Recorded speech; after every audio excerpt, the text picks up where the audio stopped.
right, DC's 52, Episode 3. We have Booster Gold still being an idiot. We have Renee Montoya that got beat up and now uses Men in Black weapons.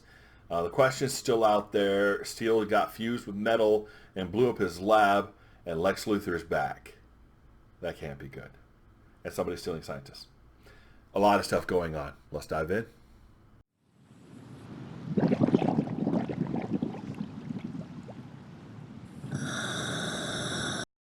Welcome back to Longbox Diving, where we explore comics and story arcs pulled from the Longbox. Now, in the last episode, we left off with the heroes being saved from the Zeta beam that Halo was able to find out in space. And we saw that Hawkgirl was like really large, like 25 feet tall. We saw Green Lantern was missing an eye, and this is the old Green Lantern from the JSA. We see Cyborg and Firestorm have been fused together, and it looks really bad. And some of the heroes are actually still missing. I don't know who yet, but we'll find out later. So now the writing on this issue is the same as the last several issues, but the art was taken over by Chris Batista. I mean, the art's okay, but it's not as good as the first 4 issues. So it is what it is. Week 5, day 1. Now, Animal Man's family is removing a welcome home sign. So they had believed he was out in space, and they were told all the space heroes coming back in this Zeta beam, and the Zeta beam came, and no Animal Man. So she's removing the sign. The daughter's talking to her, and everything's going to be okay and whatnot. Green Lantern, JSA Green Lantern, shows up and tries to explain what had happened. But all Miss Baker hears is, we don't know where he is. He didn't come back, and I don't know if he's dead. So there's still hope. He's out there somewhere, and maybe he'll be able to come home. So all she really hears is there's still hope that her husband's alive. Then we get a couple panels of our main characters, well, some of our main characters, and we hear a news report from Lex Luthor announcing that he's found a way to give anyone superpowers through metagene treatments, which is interesting, but also could be very, very bad. We'll see how that plays out. Now, we also see Lois Lane and Clark Kent actually walking along the sidewalk, listening to this news report as one of those panels. Superman still hasn't actually shown up himself, but we have seen Clark Kent many times. And now I have not seen Bruce Wayne or Batman, and I have not seen Wonder Woman. So why we keep seeing Clark Kent, and whether Clark Kent is still Superman, I don't know. So we see the heroes that came from the Zeta Beam were actually arriving at a hospital called St. Camillus, where Dr. Midnight is there to help these heroes. Now, Steel shows up as well and meets with Dr. Midnight and meets with the JSA Green Lantern. And through their conversation, we see that since the event with the villains, they call it the Crisis, there's been a huge influx of metahumans.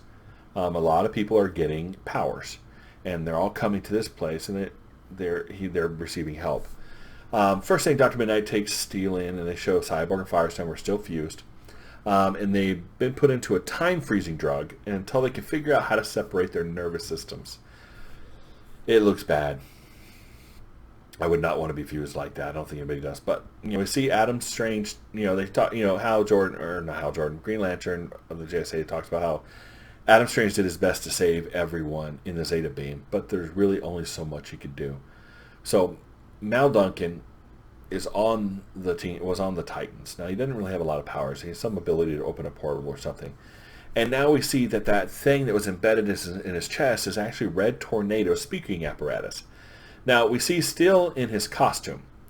And if you remember, in the last episode, he was drugged. And when he went out to grab something off his desk, he hit this metal thing, and it kind of fused into his body, and there's a big explosion.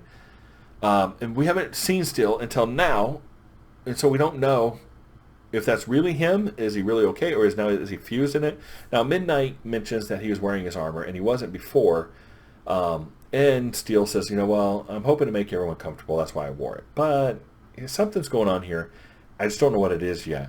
Now, Steel takes off his hand, a hand that had been actually cut by a villain, and it has some ability with some nanite type thing that they're going to use to try to help this guy named Mal Duncan, who has the Red Tornado's apparatus. Then we talk about where Steel asks Green Lantern, okay, where have you guys been? If you've been in the Zeta Beam, which is supposed to be instantaneous, by the way, if you've been stuck in the Zeta beam, where have you been for these 5 weeks? You should have just been here. Now, Green Lantern then now explains what happened out in space. So they had no way to actually officially communicate. They had to use telepathy the whole time when they were in space. So there was a rift in space. Some energy wave was rippling through there, and it was warping reality. It was actually causing time to speed up and slow down. Ships were blowing up and then reforming. Everything was just crazy out there. So Adam Strange actually told Mal Duncan to open a portal to Rand, and which he did. And Adam Strange was able to call for a Zeta beam through the portal. Now it came through, but it didn't actually grab everyone like it was supposed to. It went kind of wrong. It splintered like it was being refracted through a prism. And one hit Firestorm and Cyborg and fused them together. One hit Hot Girl and Bumblebee, and now Hot Girl's like really tall, Bumblebee's stuck short. One hit Supergirl and sent her somewhere. We don't know where she is. Apparently some hit Animal Man, Firestorm, Adam Strange. They're all somewhere. And then Mal Duncan's blood actually starts freezing from space. And at that same point, Red Tornado exploded, causing shrapnel to go everywhere, right? So that's how they kind of got fused. Now, then there was nothing. It was just darkness and blackness until they arrived at home. That's all they really remember. But he does say Jade's still missing. Now, Jade is the Green Lantern's daughter. That Jade is still missing somewhere. So we now have Jade, Supergirl, Adam Strange, Animal Man, Starfire. They're all still missing. They're all still out there somewhere. And everything seems to be going okay. I think Dr. Midnight actually gave Mal Duncan the treatment of the nanites from the glove in order to help his body to accept the Red Tornado fusions. But he starts to seize. We flip the page, and we're back with Renee Montoya. Now, Renee Montoya, if you remember last time, actually went into the warehouse following a guy, ended up finding something that looked really alien, getting thrown around. She ended up with a Men in Black gun, shoots the dude, blows things up. She was able to save the Question's life, and they left. Well, what she had done is actually called her old former captain. And the old former captain actually went over to and investigated the warehouse. There's nothing there. There's no evidence anything happened other than Renee Montoya actually has broken bones. Nothing happened at the warehouse. We don't know what happened there. And we're back at the hospital again, and then everything starts going crazy. Hawk Girl starts seizing, and somebody's flying above her, shooting like energy beams into her chest. I don't know who that is.